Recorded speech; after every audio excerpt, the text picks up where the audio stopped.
Hello नमस्कार प्यारे बच्चों, एक बार फिर से आप सभी का स्वागत है आपके अपने YouTube चैनल SK एकेडमी में।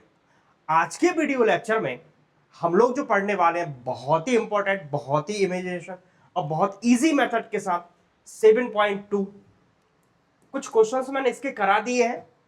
प्रीवियस वीडियो आपको एक बार देखना पड़ेगा। एक रिकमेंडेशन रहेगा, वीडियो आप पूरा देखिएगा जिससे कि आपको सारी चीजें अच्छे तरीके से क्लियर हो। इसको वॉच करने के बाद आप इंट्रोडक्शन एंड 7.1 को भी अवश्य रूप से देखें, जिससे कि क्या होगा, आपका पूरा चैप्टर एकदम क्रिस्टल क्लियर होगा। इसके बाद फिर हम ऑब्जेक्टिव पॉइंट ऑफ व्यू से पहुंचेंगे। चलिए एक एक करके हम क्वेश्चन को सॉल्व करते हैं। क्वेश्चन नंबर 5 जो है, find the ratio in which the line segment join A, जो कोऑर्डिनेट्स दिए 1, -5 and B 4, 5 is divide by the X axis. यहां पे एक बहुत इंपॉर्टेंट बात बोली गई है, divide by the X axis. It means X axis की बात कर रहा है तो y की जो वैल्यू होगी, एक्स एक्सिस में y जो होता है वो 0 होता है। इस बात को अच्छे तरह से समझिए आप। फिर लिखा है also find the coordinates of the point of division. दो बातें हमें करना है ना। एक तो क्या निकालना है, उसके कोऑर्डिनेट्स भी हमें फाइंड करना है। ओके, चलिए एक रफ डायग्राम के माध्यम से पहले हम इस क्वेश्चन को अच्छे तरीके से समझते हैं, देन इसको फिर सॉल्व करने का प्रयास करेंगे। ये एक लाइन सेगमेंट है जिसमें दो हमारे पास क्या है, पॉइंट ए एंड बी। जो पॉइंट ए है इसके कोऑर्डिनेट्स तो हमारे दिए हुए हैं 1, -5, राइट। एंड पॉइंट बी जो है उसके कोऑर्डिनेट्स हैं 4, 5। इसमें एक्स एक्सिस पर कोई पॉइंट यहां पर पी है, राइट, पी कोई पॉइंट है, तो इसके जो कोऑर्डिनेट्स एज्यूम कर रहे हैं x, 0, बिकॉज है ना एक्स एक्सिस पर y = 0। ये बात मैं बार बार बोल रहा हूं। अब इसको लिखेंगे पहले। देखिए, जब हम क्वेश्चन को सॉल्व करने की बात करते हैं तो इसमें सबसे ज्यादा इंपॉर्टेंट बात यह भी हो जाती है कि हमें एग्जाम कॉपी में लिख के कैसे आना है। यदि हम एग्जाम कॉपी में बहुत अच्छे तरीके से लिख के आए हैं तो जो एग्जाम कॉपी को चेक करने वाला पर्सन होगा वो हमारी कॉपी को बहुत अच्छे से देखेगा, वॉच करेगा और हमें आउट ऑफ मार्क्स देगा। और हर एक स्टूडेंट की यही कामना रहती है कि हमारे नंबर जो है फुल आउट ऑफ आना चाहिए। तो उसके लिए हमें क्या करें कि लिखने का वे, जो कि मैं आपको बहुत अच्छे तरीके से सिखाऊंगा, और प्रीवियस वीडियो जो है उनमें मैंने इसको सिखाने का प्रयास भी किया है, तो एक बार उन वीडियो को भी आप देखें। क्या करेंगे हम लिखेंगे let the coordinate of point P x, 0। क्यों? we now in the x axis y = 0, y की वैल्यू 0 होगा। सारी बातों को हम यहीं पे मेंशन कर लेंगे। This x1 and y1, okay, x1 y1। Similarly x2 कितना है, -4, y2 कितना है, 5, एंड यहां पे डिवीजन जो रेशियो है उसको हम की रेशियो 1 एज्यूम कर रहे हैं। क्या डिवीजन रेशियो क्या ले रहे हैं, की रेशियो 1। तो m1 = k and m2 = 1।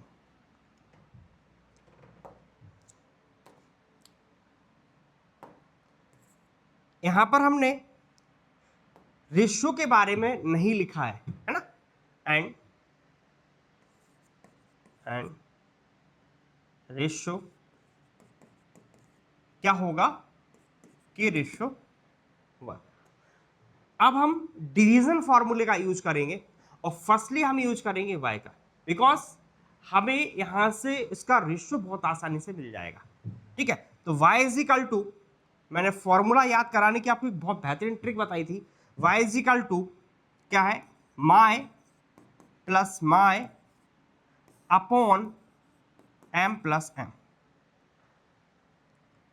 1 2 2 1। y की वैल्यू आप देखें यहां पे 0 है, इसको प्लेस कर देंगे, रिप्लेस कर देंगे वहां से।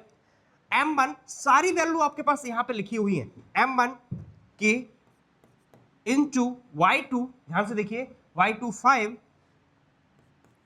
प्लस m2 1 इंटू y1 कितना है -5।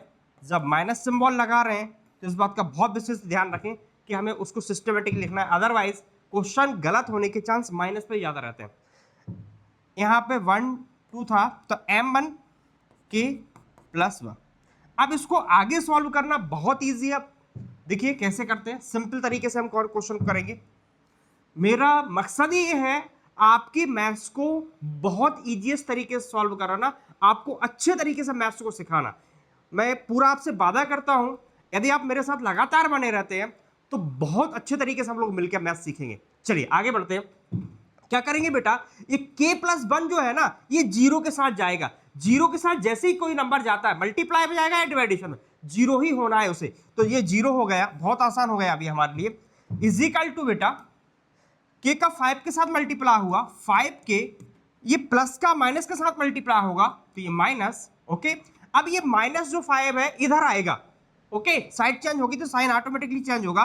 5 इज इक्वल टू 5k, तो k की वैल्यू आप देख रहे हैं कितने आसानी से हम बना पा रहे हैं, 5/5। तो k की वैल्यू कितनी आई 1। तो जो हमारा रेशियो है, रेशियो वो आया 1:1, बिकॉज k की वैल्यू 1 आ गई और यहाँ पे 1 था, तो रेशियो जो आया हमारा 1:1। मतलब m1 m2 हम निकाल चुके हैं, इसको ऐसे भी लिख सकते हैं m1 m2, ये हम निकाल चुके हैं। अब हमें क्या करना है, फर्स्ट एक जो पार्ट था इस क्वेश्चन का वो हम सॉल्व कर चुके हैं, राइट। अब हमें अनदर जो पार्ट में पूछा गया है वो ये पूछा गया है, also find the coordinate of the point division, है ना। मतलब जो पॉइंट P है इसके कोऑर्डिनेट हमें फाइंड करना है। तो एक कोऑर्डिनेट हमें पता है, एक कोऑर्डिनेट क्या है, 0 है, बस हमें x की वैल्यू निकालना है। तो x की वैल्यू कैसे निकालेंगे, ध्यान से देखिएगा।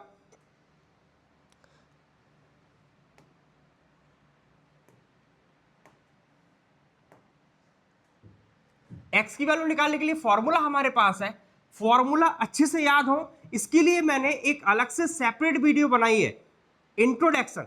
इंट्रोडक्शन को जरूर आप वॉच करिए, आपको सारी चीजें वहां क्रिस्टल क्लियर हो जाएंगी, राइट। चलिए, x is equal to mx plus mx बेटा upon m plus m, right. Simple तरीका, 1 2 2 1 1 2 फिनिश। ओके, अब x के प्लेस पर हम x ही रखेंगे, इज इक्वल टू बाकी जो सारी वैल्यू है ये हम प्रीवियस पेज से उठाएंगे, ये वाली, ठीक है। जैसे कि आप देख रहे हैं x1 की वैल्यू 1 है, x2 की वैल्यू -4 है, ये m1 और m2। ओके, चलिए जहां हम काम कर रहे थे वहीं चलते। m1 k है इंटू x2 -4 है प्लस m2 1 इंटू 1 अपॉन, अब k की वैल्यू चूंकि आ गई थी, आप चाहो तो यहां पे देख सकते हो m1 m2 जो था वहां पे 1:1, तो k की वैल्यू आ गई थी। हम चाहे तो यहाँ पे रिप्लेस कर देते हैं k को, k की वैल्यू कितनी थी 1, तो यहाँ पे अपन 1 रखेंगे। ओके, यहाँ पर भी 1 आप रख सकते हैं, तो 1 + 1। एक बार मैं प्रीवियस पेज पे आपको लेके जाऊंगा जिससे कि कोई गड़बड़ी ना हो। चलिए देखिए, राइट, x2 -4 है और ये 1 है, तो क्या हुआ, x इज इक्वल टू, ये मल्टीप्लाई हुआ -4 + 1 अपॉन 2, तो क्या आया, x इज इक्वल टू बेटा -3/2। ओके, ये हमारा क्वेश्चन सॉल्व हुआ। अब लास्ट में हमें लिखना है, क्या लिखना है, thus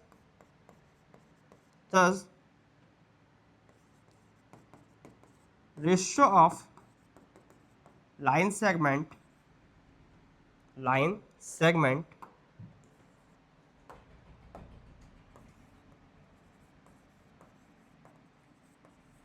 line segment 1:1 and coordinate of क्या है, पॉइंट P क्या होंगे बेटा, -3y2, 0. This is your answer. Okay,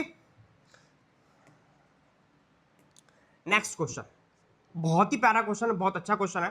question क्या है, if 1,2, 4,y, x,6 and 3,5 are the vertices of parallelogram. Okay, taken in order, find x and y. तो parallelogram के बारे में जब थोड़ी सी बात मैं आपको बताना चाहूं तो क्या होता है, ध्यान समझना. एक कुछ रेक्टेंगल जैसा शो कराता है, लेकिन रेक्टेंगल है नहीं.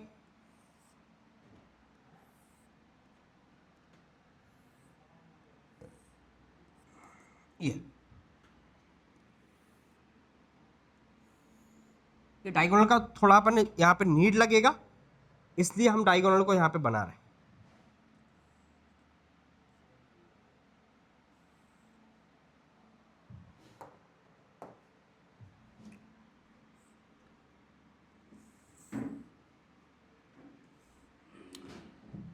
ये हमारा पैरेललोग्राम है, इसको नाम दे देंगे A, B, C और D. ये कोई मिड पॉइंट है यहाँ पर O, है ना. क्या होता है पैरेललोग्राम में, ये जो डायगोनल होते हैं, है ना, ये बाइसेक्ट करते हैं यहाँ पर, ठीक है, मिड पॉइंट पे. तो क्या लिखा है, ए के जो कोऑर्डिनेट है 1,2 एज्यूम करेंगे हम, B 4,y, C x,6, okay, and D 3,5 लिखेंगे. लाइट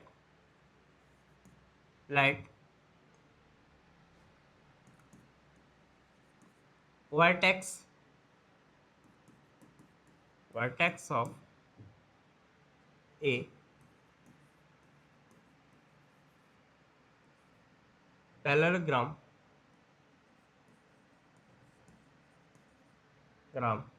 A कितना है, 1,2, V D 4,y, C x,6 and D कितना है, 3,5. ओके, अब जो बात हम जानते हैं उसको यहां पे अप्लाई करेंगे. We now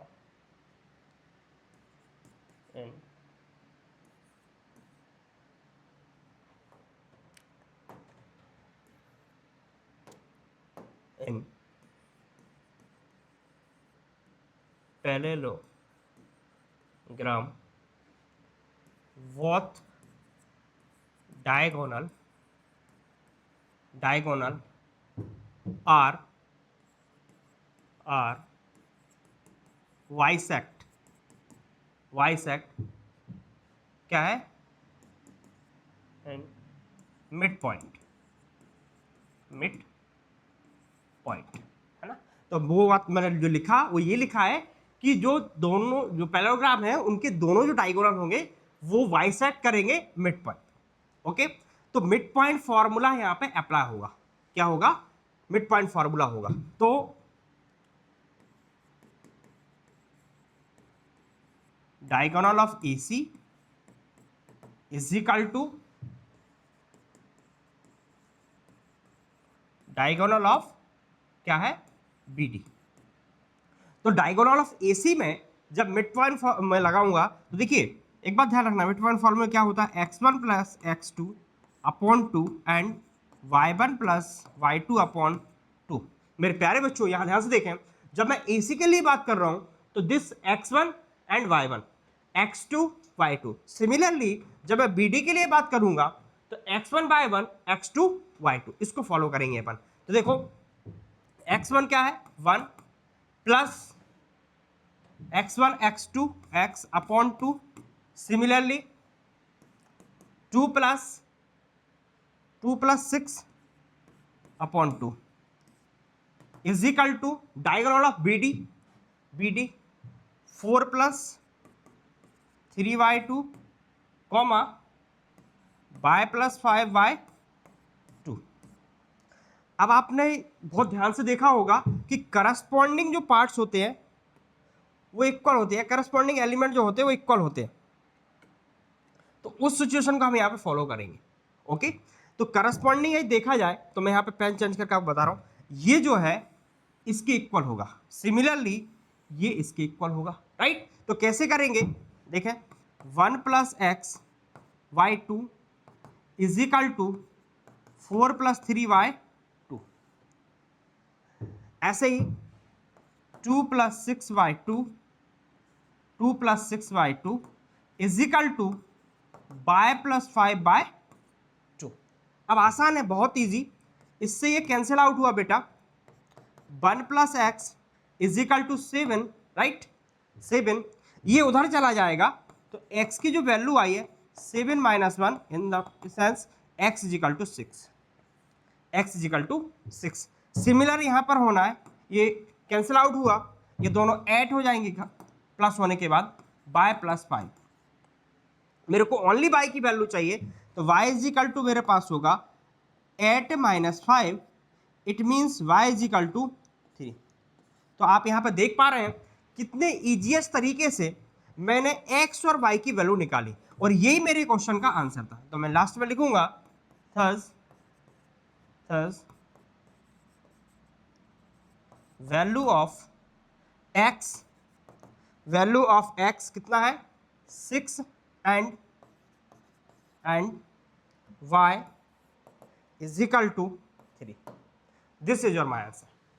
okay, next question, सबसे अच्छा क्वेश्चन देखिए क्या है question, find the coordinate of point A where A B is the diameter of circle whose center is 2, -3 and b is 1, 4। मैं एक बात आपको बताना चाह रहा हूं, क्वेश्चन करने से पहले क्या हमें जरूरत है, क्वेश्चन को समझिए। सबसे ज्यादा इंपॉर्टेंट है तो क्वेश्चन को समझना, क्योंकि सामने वाला व्यक्ति हमसे क्वेश्चन क्या पूछ रहा है, यदि हमें इसके बारे में अच्छे से जानकारी है तो हम उसके आंसर को अच्छे से बना के दे सकते हैं, राइट। कुछ नॉर्मल भाषा में भी यही बात है। और मैं यदि बात करूं इस क्वेश्चन की, मैथ्स के क्वेश्चन की या फिर किसी भी सब्जेक्ट के क्वेश्चन की, तो सबसे पहले हमारी अंडरस्टैंडिंग ये होना चाहिए कि बुक या जो है कोई पर्सन जो है हमसे क्वेश्चन कर क्या रहा है, उस क्वेश्चन के बारे में जानना। तो इस क्वेश्चन में हमें पहले यहाँ पे लिखा है एक सर्किल के बारे में, तो सर्किल के बारे में नॉर्मल थोड़ी सी जानकारी होना चाहिए हमें। उसमें क्या दिया है कि एक डायमीटर, देखिए मैं आपको इसको एक डायग्राम के थ्रू समझाऊंगा तो आपको बहुत अच्छे तरीके से समझ में आने वाला है। ओके,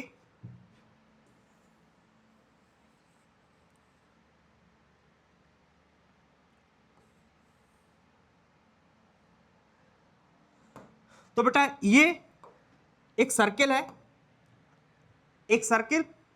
अब यहां पे सेंटर पॉइंट होगा बिल्कुल एकदम मिड में, यहां से ये जो लाइन जाएगा, ये लाइन, ये क्या कहलाएगा, डायमीटर। ये डायमीटर है।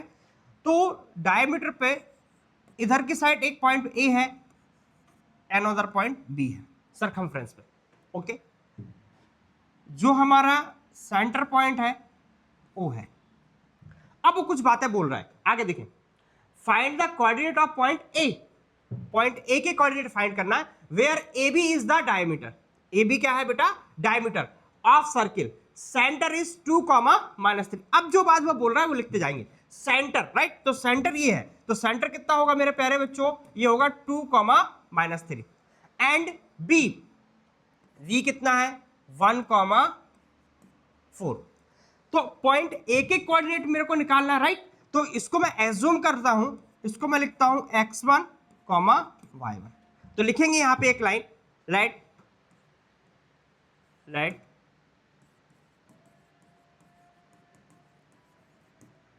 कोऑर्डिनेट ऑफ पॉइंट ए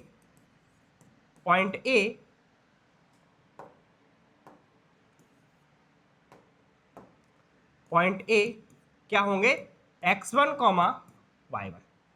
अब आपने बहुत अच्छे तरीके से पढ़ा होगा, ये देखिए एक लाइन सेगमेंट है और क्या होगा, डायमीटर के मिड में क्या होता है, सेंटर पॉइंट, राइट। तो यहां पे हम मिड पॉइंट फार्मूला यूज करेंगे।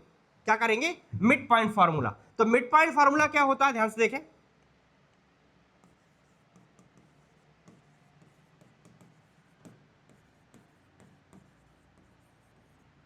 यूज मिड पॉइंट फार्मूला क्या होता है, x is equal to x1 plus x2 by 2। Similarly y is equal to y1 plus y2 by 2। मेरे प्यारे बच्चों, x1 y1 आपको दिखाई दे रहा है, ये जो है ना, ये जो है ये x बाय है और ये x2 बाय 2 है। चाहो तो मैं यहां पर लिख सकता हूं आपकी सुविधा के लिए,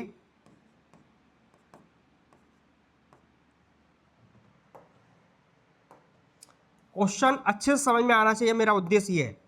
ओके, यहां पर y2 ना लिख के x2, x2 कितना है 1, y2 कितना है 4, एंड x जो है 2, y जो है -3। बस ये वैल्यू हमें को इन फॉर्मूले के अंदर अरेंज करना है, हमारे क्वेश्चन का आंसर हमारे पास होगा। चलिए करते हैं कि करके, x क्या है 2 is equal to x1 change है नहीं, प्लस x2, मेरे प्यारे बच्चों x2 कितना है 1 अपॉन 2। अब देखिए इसको सॉल्व भी कर देता हूं मैं आपको। यहां पे मल्टीप्लाई होगा, जब 2 का 2 में मल्टीप्लाई होगा तो 4x1 प्लस 1, ये माइनस इधर जब आएगा तो माइनस हो जाएगा, तो ये हो जाएगा x1 is equal to 4 minus 1, तो x1 इज इक्वल टू 3। समझिए कितना आसान है, कितना इजी है। आगे बढ़ते हैं, y, तो y की वैल्यू कितनी है -3,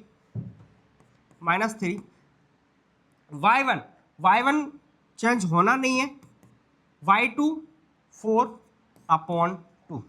जब ये इधर आया तो ये होगा -6 is equal to y1 plus 4 जब इधर चेंज होगा, साइड चेंज होगा, साइन ऑटोमेटिकली चेंज होगा, -6 -4 इज इक्वल टू y1, तो y1 इज इक्वल टू आया -10।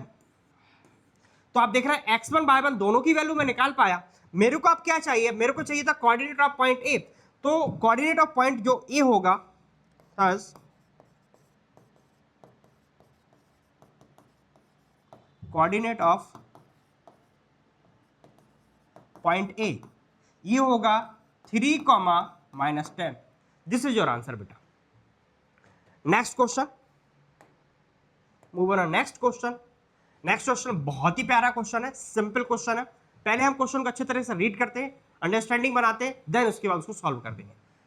If A and B are, कुछ उनके कोऑर्डिनेट्स दिए हैं respectively, find the coordinate of P, okay, such that AP is equal to 3y7 AB and P lie on the line segment AB। समझिए question को, question क्या बोल रहा है ना, हमारे पास एक लाइन सेगमेंट है AB, लाइन सेगमेंट क्या हुआ AB, this, okay, AB is a line segment. इसके ऊपर कोई यहां पे पॉइंट P है, अनदर पॉइंट P। ए और बी के कोऑर्डिनेट आपको गिवन है। पॉइंट ऑफ ए, इसके कोऑर्डिनेट है -2, -2, एंड बी जो है 4, 2, -4। पॉइंट पी के कोऑर्डिनेट हमें फाइंड करना है, इसलिए हम इसको लिखेंगे x, y only. Okay, ratio दिया हुआ है, रेशियो की कंडीशन यहां पे दी गई है, क्या है गिवन। सबसे पहले अपन एक काम करते हैं, लेट दी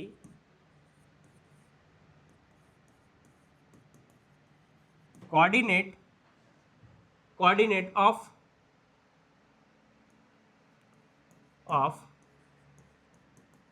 पॉइंट P कितना है x, y। यहां पर यदि हम बात करें x1 -2, y1 -2, x2 2, y2 -4। इसके बाद ये जो दिया है given AP is equal to 3/7 AB। पूरे क्वेश्चन की जो कहानी है या समरी जो बन के आना है वो यहीं से है, राइट। इसको अच्छे तरीके से समझिएगा आप। क्या होगा, ध्यान से देखिएगा कि जो AB है ना वो यहां पे आ जाएगा। ओके, तो क्या हुआ,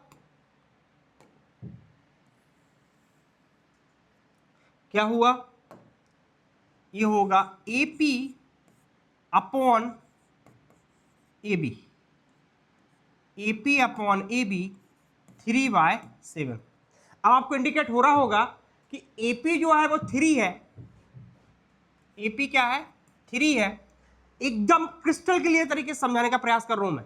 AB is equal to total जो है वो 7 है, ये लाइन सेगमेंट की टोटल लेंथ है, राइट। मेरे को सबसे पहले तो PB निकालना है, तो PB कैसे निकालूंगा मेरे प्यारे बच्चों, ध्यान से देखें। क्योंकि AB is equal to AP plus PB, right ना बेटा। अब क्या होगा, चूंकि मेरे को PB निकालना है तो AB minus AP, total line में से यदि मैं इस वाली लेंथ को क्या कर दूं, माइनस कर दूं, सब्ट्रैक्ट कर दूं, तो मेरे पास केवल ये वाली लेंथ बचेगी, इज इक्वल टू PB। तो क्या होगा, 7 minus 3 is equal to PB, right. तो PB क्या हुआ, PB हुआ 4 ओनली। PB कितना हुआ, 4 ओनली। तो इसका मतलब ये है कि हम एक काम और नया कर पाए, वो है M1 मीन्स 3 और M2 मीन्स 4। ये दो वैल्यू और हम बना पाए, जो कि इस क्वेश्चन का मेन पार्ट था, राइट। अब इस क्वेश्चन को करना बहुत ही सरल है, केवल हमें सेक्शन फॉर्मूला यूज करना है और हम फटाफट इस क्वेश्चन को सॉल्व कर सकते हैं। देखिए सेक्शन फॉर्मूला मैं एक साथ ही दोनों को यूज कर रहा हूं ताकि आपका क्वेश्चन जल्दी सॉल्व हो। फॉर्मूला याद कराने का ट्रिक मैंने बता दिया है।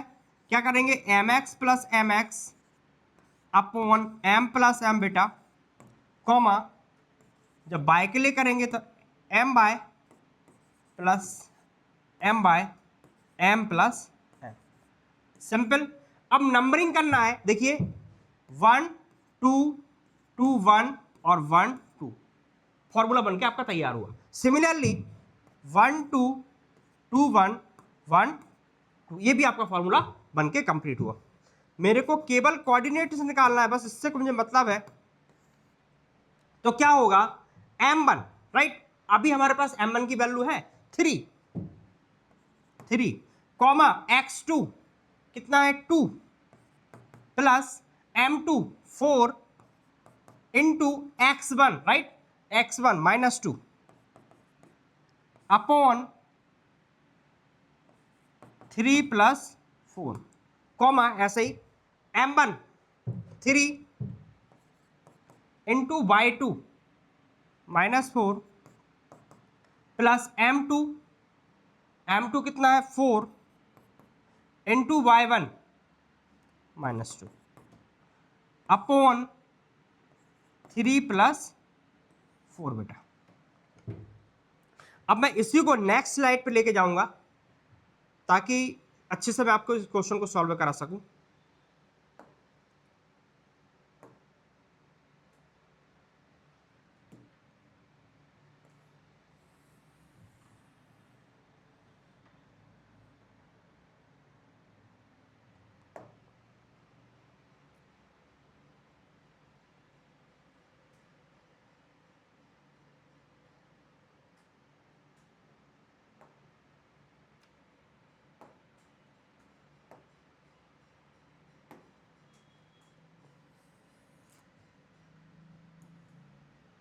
चले विदिन अ सेकेंड अब आपके पास आपका आंसर होगा। आगे बढ़ते हैं। X comma y, simple calculation use करना है।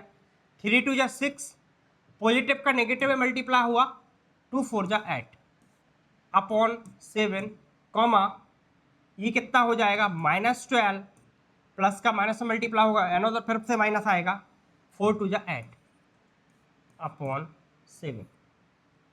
क्या हुआ, x comma y is equal to, subtract होंगे -2/7, राइट। ऐसे ही -20/7। तो लास्ट में लिखेंगे थर्स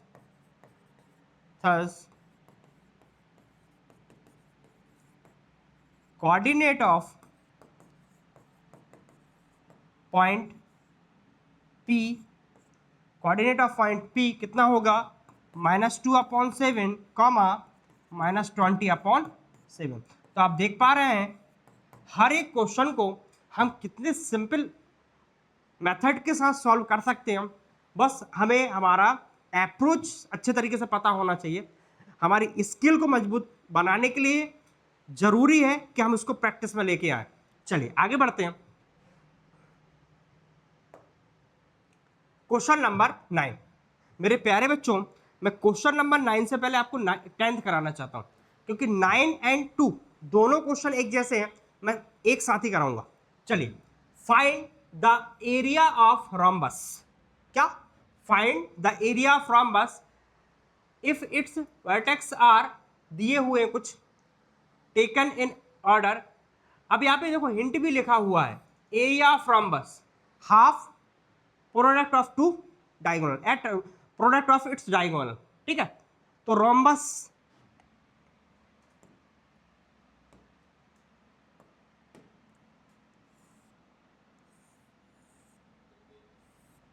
ये A B C and D, बहुत ही सिंपल क्वेश्चन है।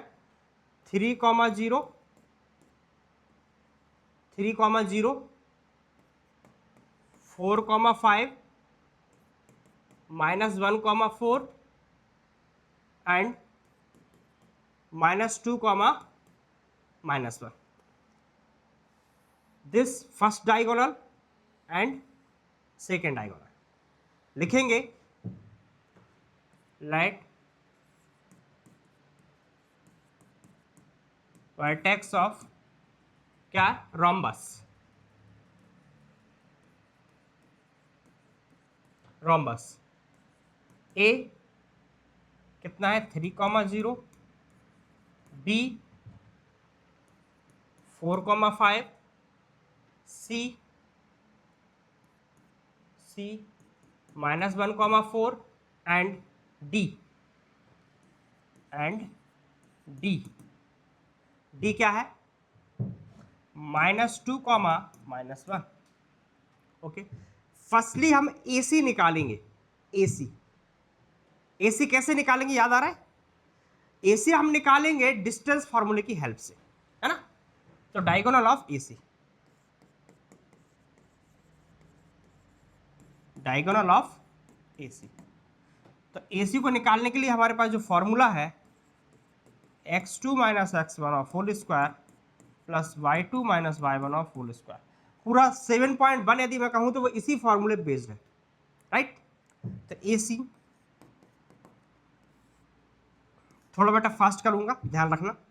क्या है, this x1 y1 and x2 y2।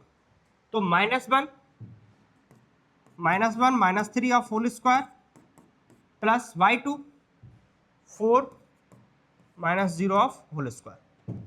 तो AC रूट ऑफ -4 होगा, और -4 का स्क्वायर कितना होगा 16, 4 का स्क्वायर भी कितना होगा 16।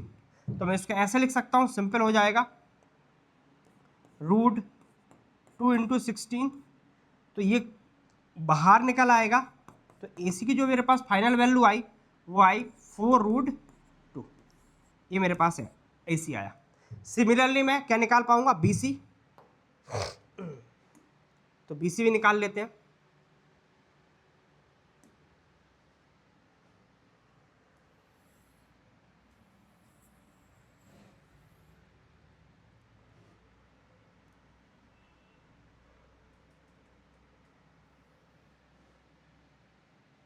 चलिए नेक्स्ट लिखेंगे, डायगोनल ऑफ BC बेटा फॉर्मूला वही है, क्या फॉर्मूला है, x2 minus x1 of whole square plus y2 minus y1 of whole square. लिखते समय प्रैक्टिस ना हमें कर लेना है रिवीजन के थ्रू, ताकि हमसे कोई दिक्कत नहीं हो, कोई प्रॉब्लम ना हो, है ना। हमें जब हम कॉपी में, फेयर कॉपी में लिखने बैठे या एग्जाम कॉपी में लिखने बैठे, तो यही फील होना चाहिए कि ये मेरी प्रैक्टिस चल रही है, राइट। ओके, देखिए कैसे करेंगे हम इसको। जब तक कि BD की बात हो रही है, सॉरी बेटा ये BD है, हम ये पहले निकाल चुके हैं, इसलिए AC के बाद दूसरा आएगा BD। तो BD की जब बात करूंगा तो दिस x1/1 एंड x2/2। इसमें भी मैं एक बात बताना चाह रहा हूं, सीक्वेंस आप x1/1 का आगे पीछे कर सकते, कोई प्रॉब्लम नहीं हो, बिकॉज लास्ट में स्क्वायर ही होना है। स्क्वायर में क्या होगा, नेगेटिव नंबर का स्क्वायर भी पॉजिटिव ही जाएगा, है ना। तो आप यदि इसको x1/1 लेते हैं तो भी कोई प्रॉब्लम नहीं है ना। तो आप जैसे चाहे कर सकते हैं। चलिए देखिए अपन इसको सॉल्व करते हैं आगे। मैंने क्या लिखा, ये 4 या -2 माइनस कितना ले लो 4 और whole square plus -1 minus 5 of whole square. ये कितना हो रहा है, ये हो जाएगा -6 और ये भी हो जाएगा -6। अब आपको अच्छी तरह से पता है कि 6 का स्क्वायर भी 36 होता है और -6 का स्क्वायर भी 36 होगा। तो 36 प्लस 36, राइट। तो क्या हुआ, सिंपल वे में करेंगे हम इसको, BD इज इक्वल टू लिख सकते हैं 2 इंटू 36 या 72 भी लिख लो। ओके, तो 36 परफेक्ट स्क्वायर रूट के फॉर्म में 6 के रूप में बाहर आ जाएगा और यहाँ पे 2 रह जाएगा। ये मेरे पास किसकी वैल्यू आ गई, BD की। तो आप देख रहे हैं, ध्यान से देखिएगा, आपके पास AC की वैल्यू भी अवेलेबल है, साथ ही साथ BD की वैल्यू भी अवेलेबल है। अब हम इस फॉर्मूले का यूज कर सकते हैं। तो फॉर्मूला हमें क्या निकालना है, एरिया ऑफ रोम्बस। क्या निकालना है, एरिया ऑफ रोम्बस। तो क्या है, half AC into BD, half AC into BD। मेरे प्यारे बच्चों, हाफ AC की वैल्यू कितनी है, देखिए जरा ध्यान से, AC की वैल्यू है 4√2, कितना है 4√2 इंटू BD की वैल्यू है 6√2, 6√2। कैलकुलेशन बहुत सिंपल करना है, तो देखो क्या करेंगे, हाफ ये √2 का मल्टीप्लाई √2 में होगा, है ना, और ये इधर मल्टीप्लाई होगा, 6 का 4 के साथ मल्टीप्लाई हुआ 24, √2 का √2 के साथ मल्टीप्लाई हुआ ओनली 2, इससे ये कैंसिल आउट हुआ। तो मेरे पास जो मेरा फाइनल आंसर आ रहा है 24, कुछ नहीं है तो मैं लिखूंगा स्क्वायर यूनिट। क्या लिखूंगा बेटा, स्क्वायर यूनिट। लास्ट में एक लाइन जो हमें लिखना है वो क्या रहेगी, thus area of rhombus is 24 square unit. यही हमारे क्वेश्चन का फाइनल आंसर होगा।